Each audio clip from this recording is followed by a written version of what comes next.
65 years. That's how long France occupied Senegal under the lie of military partnership. 6.5 decades of soldiers, bases, and colonial choreography dressed up as diplomacy. But on July 17, 2025, the illusion collapsed. France didn't leave. France was removed. Senegal forced France out, no compromise, no delay, no more negotiations with ghosts. Both French military bases shut down, flags down, boots gone, empire evacuated. This was not a peaceful withdrawal. This was a purge, an ideological cleansing of foreign domination from African soil. Because what began in Burkina Faso with Captain Ibrahim Traoré's fire in Ouagadougou has now burned its way to Dakar. And Senegal, once the poster child of post-independence obedience, just tore up the last chapter of that colonial script. They didn't wait for ECOWAS approval. They didn't beg the IMF for alternatives.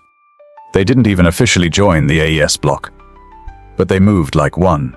This is what Pan-African rebellion looks like when it becomes contagious. Since November 2024, the pressure had been rising. Senegalese citizens, activists, and Pan-African thinkers rallied behind a rising new voice. President Bassirou Diomaye Faye, whose unapologetic break from France echoed the defiance of Mali, Niger, and Burkina Faso. The people marched. The youth demanded answers. The slogan, France dégage, wasn't a protest sign, it became a national pulse. And France, they held on. They issued statements. They spun their exit as strategic repositioning. But everyone paying attention knew what it really was, an imperial retreat under fire. The final 2 installations, Camp Gale and the French airbase near Dakar, didn't close themselves. They were decommissioned under Senegalese authority. This was sovereignty enforced with a backbone. Let's be crystal clear. This is not just a military story. This is continental theater. The empire just lost its strongest garrison in West Africa. And the message has been delivered. If Senegal can do this, who's next? Before we go deeper, before we dissect the rot that kept those bases alive for 6 decades, hit like, hit subscribe. Because this is the front line of a black rebellion that cannot be reversed. What Senegal just did is bigger than borders. It's the collapse of a colonial order hiding behind uniforms and treaties. Shortly, we expose the truth behind it all. The system that turned Africa into a military plantation disguised as independence. Stay with me. So now the French are gone, at least physically. But what kept them in Senegal for 65 years wasn't just troops. It wasn't just guns or bases or flags. It was a system. A colonial machine so well oiled that most forgot it was still running. A machine powered by currency control, military dependency, and institutional sabotage, all packaged as cooperation. And the truth is, brutal Senegal never had full independence. Not in 1960, not in 2000, not until now. Because what France gave with one hand, it always took back with the other. Let's start with the most invisible weapon, the CFA franc. A currency designed not for African growth, but for French economic stability. Printed in Europe. Controlled by the French treasury. Used to manipulate inflation, strangle local industries, and ensure that African economies, including Senegal's, remained predictable plantations of export and debt. They said it was for monetary stability. But ask yourself, stability for whom? Then there's the IMF, always ready to step in when financial support is needed, as long as you agree to sell your land, privatize your ports, or sacrifice your subsidies. That's not aid. That's extortion with spreadsheets. And standing behind all of it, the French military presence. 2 bases, hundreds of troops, years of joint exercises, and security partnerships. But in truth, France was not there to protect Senegal. They were there to protect French commercial interests, French logistics corridors, and above all, France's psychological dominance over its former colonies. And let's talk about ECOWAS, the regional body that claimed to represent West African unity. Where was ECOWAS when Senegalese youth were demanding an end to foreign occupation? Where was ECOWAS when Burkina Faso, Niger, and Mali began breaking the chains? ECOWAS didn't defend the people. It defended foreign contracts. It became a loyal agent of Western geopolitics, issuing threats not against France, but against African nations choosing to stand up. And in Senegal, this betrayal was slow burning. The people watched for years as French troops maintained silent dominance, as currency manipulation drained their future, and as ECOWAS posed for cameras while ignoring ground reality. But then the fire reached Dakar. In November 2024, as Ouagadougou declared its defiance, as Niger slammed the gates on foreign command, Senegalese eyes opened wider. Why is our soil still hosting the empire? Why are our decisions still signed off in Paris? And most importantly, why are we still calling this independence? That was the rupture point. That was when Pan-Africanism, real, raw, and revolutionary, re-entered the Senegalese bloodstream, not as theory, not as speeches, but as a living, burning question: do we still belong to ourselves? And the answer came loud, from the streets, from the presidency, from the people who had watched too many generations live and die under illusion. Senegal began to break the trance, because this wasn't about military occupation alone. It was about a full-spectrum system that had conditioned the nation to survive on dependency. France didn't just build bases. It built a network of control that touched every artery of Senegalese sovereignty. And that's the part they hoped would never be unraveled. But the unraveling has begun.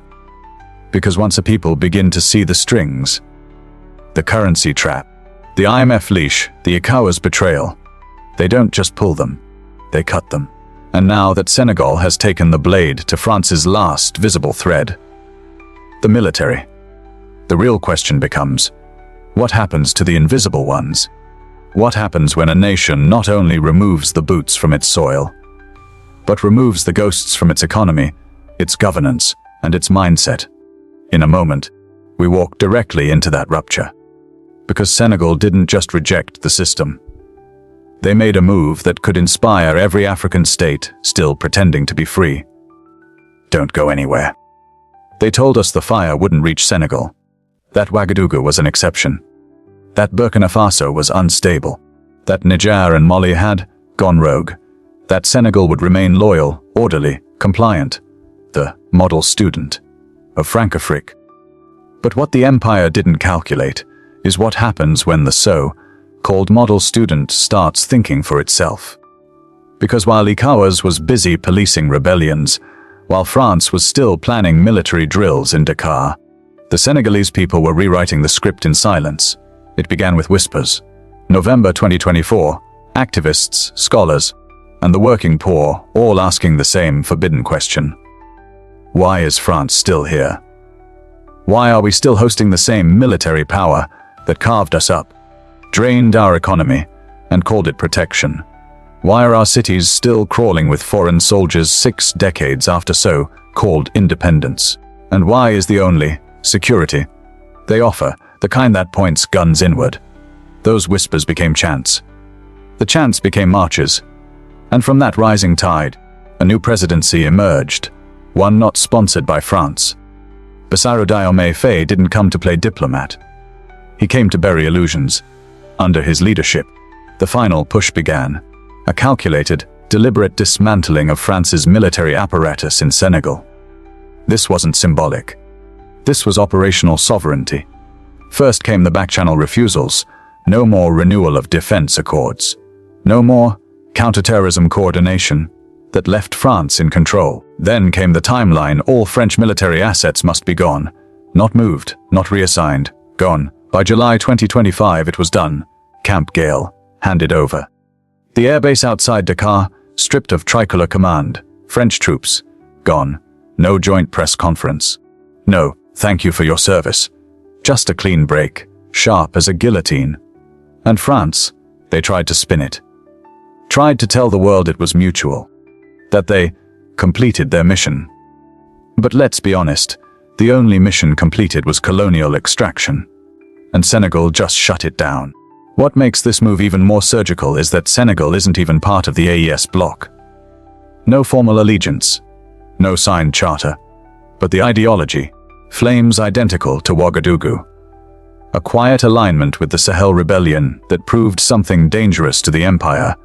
You don't need a bloc to reclaim your dignity. You just need a backbone. And Senegal had it. Because while the world debated regional stability, Senegal chose ideological clarity. And while think tanks mourned the collapse of Western influence, Senegal celebrated the return of sovereign ground. This wasn't a reaction. This was a strategy. A severance not just from troops, but from the logic that said Africa needs its masters in uniform. And now, something irreversible has happened. A nation that once hosted France with pride has now become the example that says, you don't need to be colonized politely. You can evict them cold. But empires don't vanish quietly. They regroup. They retaliate. They attempt to resurrect what was buried. And somewhere beneath the surface, those same forces are already plotting their re-entry. Through media, through aid, through crisis narratives. But what happens when a former colony no longer flinches? What happens when sovereignty is not a slogan, but a standing army, an alert youth, and a government that doesn't blink? That question's now haunting the empire.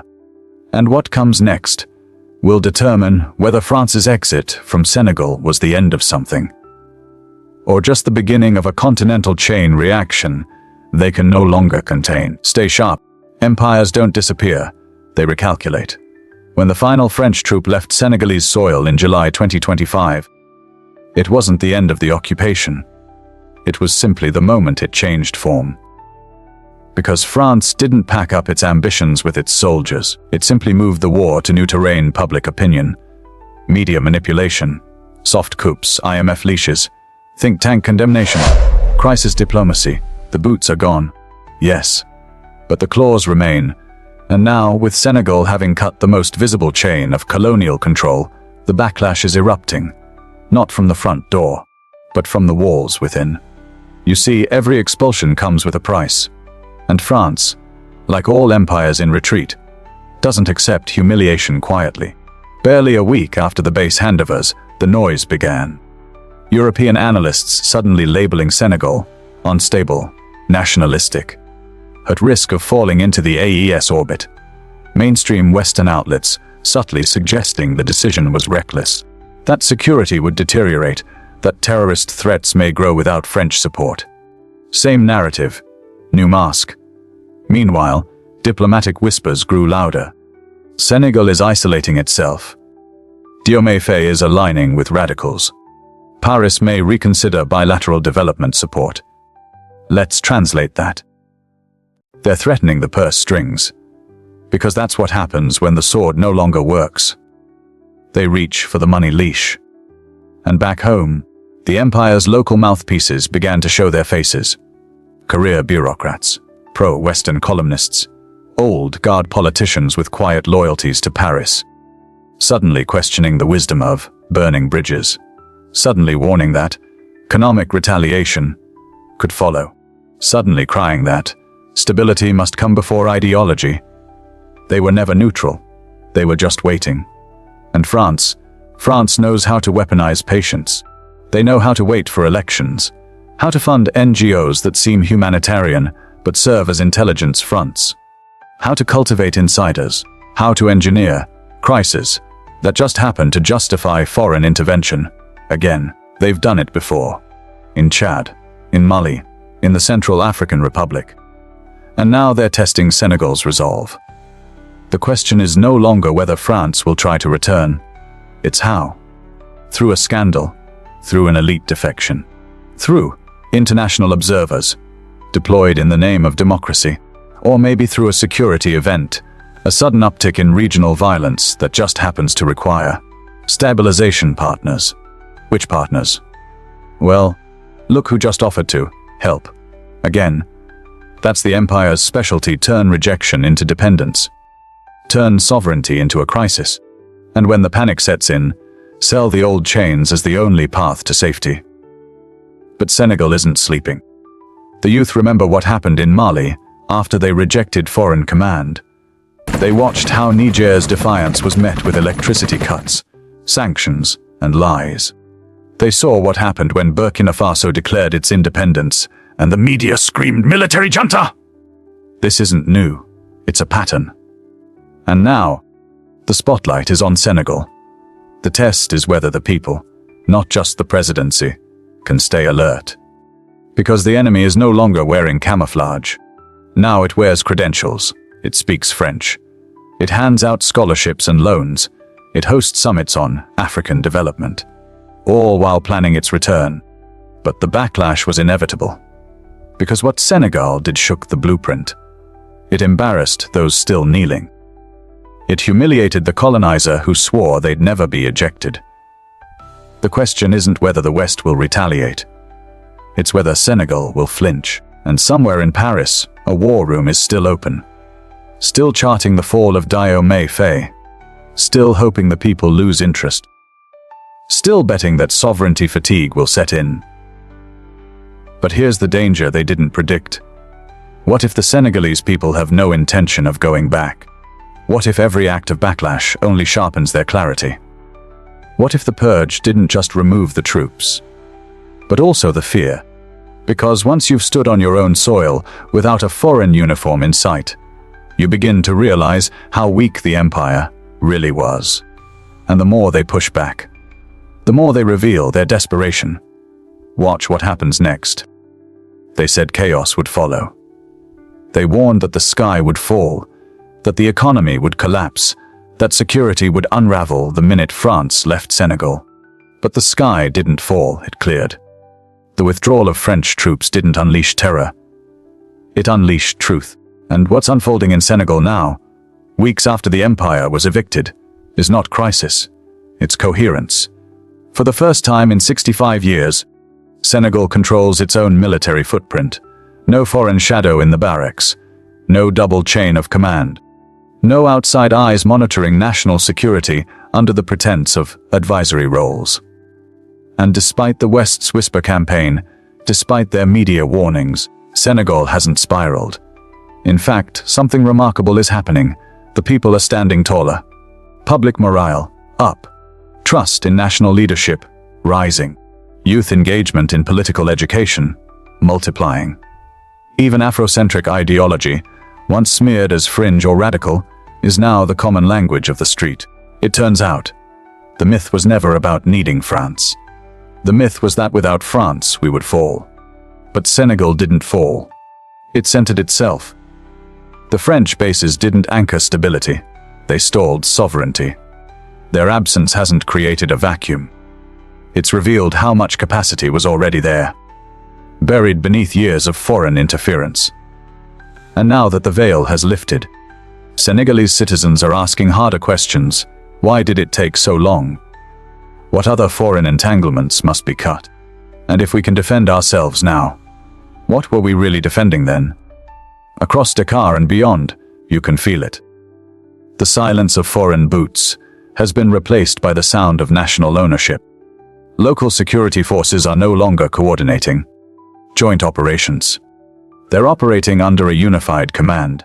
Senegalese flags no longer wave next to foreign ones at military sites. They stand alone.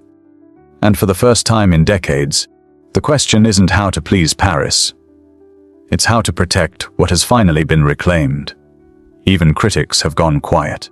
The pro-stability bureaucrats who warned against bold moves have found themselves eclipsed by a new wave of public consciousness. Not angry, awake. Because Senegal just did what was called impossible.